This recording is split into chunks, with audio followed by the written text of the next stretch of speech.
स्वागत है आपका ब्रेक के बाद। और अब बात होगी दिल्ली विधानसभा के बजट सत्र की। दिल्ली विधानसभा के 5 दिन के बजट सत्र की शुरुआत हुई तो डीटीसी पर कैग रिपोर्ट ने फिर आम आदमी पार्टी की पिछली सरकार को सवालों के घेरे में ला दिया।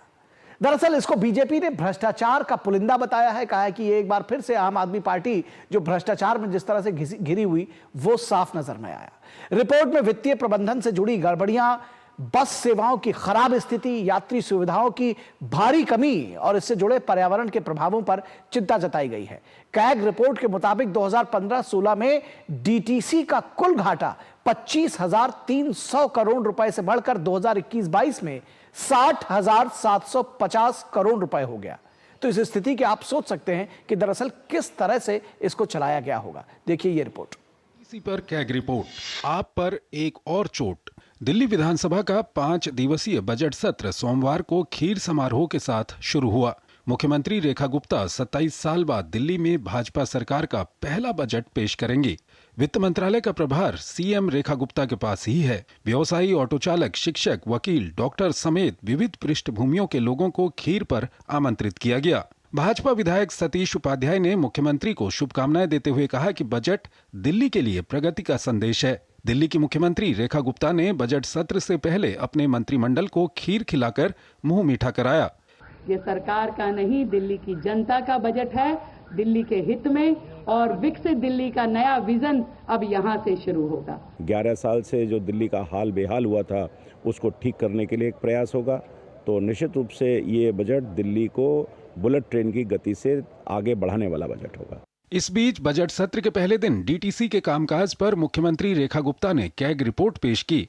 रिपोर्ट में वित्तीय प्रबंधन में अनियमितताएं, बस सेवाओं की खराब स्थिति, यात्री सुविधाओं की कमी और पर्यावरणीय प्रभावों पर चिंता जताई गई है। कैग रिपोर्ट पर चर्चा के दौरान रेखा गुप्ता ने कहा कि डीटीसी लंबे समय से वित्तीय घाटे में संचालित हो रही है। राजस्व में वृद्धि नहीं हो रही है, जबकि परिचालन लागत लगातार बढ़ रही है। रिपोर्ट के अनुसार 2015-16 में डीटीसी का कुल घाटा 25,300 करोड़ रुपए से बढ़कर 2021-22 में 60,750 करोड़ रुपए हो गया है। नियंत्रक एवं महालेखा परीक्षक की एक रिपोर्ट के अनुसार मार्च 2022 तक निगम ने 3,937 बसें संचालित की, जो आवश्यक 5,500 से काफी कम थीं। सरकार से मिलने वाली सब्सिडी पर अत्यधिक निर्भरता पाई गई है। रिपोर्ट में बताया गया है कि सार्वजनिक परिवहन को सुधारने के लिए दिए गए कई सरकारी अनुदानों का सही तरीके से उपयोग नहीं हुआ। धनराशि आवंटन और व्यय में पारदर्शिता की कमी पाई गई। डीटीसी की बसों की कुल संख्या मांग की तुलना में कम होने की बात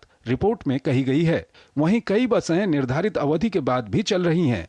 रिपोर्ट में दावा किया गया है कि वर्कशॉप में उपकरणों और कर्मचारियों की भारी कमी है, जिसके कारण खराब हो चुकी बसें समय पर नहीं चल पा रही हैं। कैमरों, अलार्म सिस्टम और अन्य सुरक्षा उपायों की भारी कमी है। इलेक्ट्रॉनिक टिकटिंग की सुविधा सीमित रूप से उपलब्ध है। कई बस स्टॉप पर बुनियादी सुविधाएं नहीं हैं। दिल्ली विधानसभा के अध्यक्ष विजेंद्र गुप्ता ने कहा कि पिछले 10 सालों में दिल्ली विधानसभा में पीएसी में एक भी रिपोर्ट पेश नहीं की गई।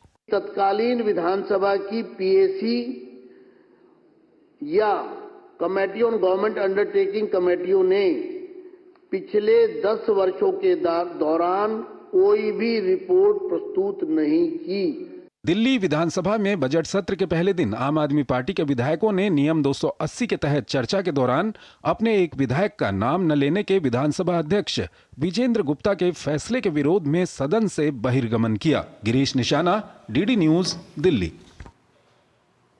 और यहां रुकेंगे एक छोटे से ब्रेक के लिए। ब्रेक के बाद जब वापस लौटेंगे तो आपको दिखाएंगे योगी सरकार के 8 साल।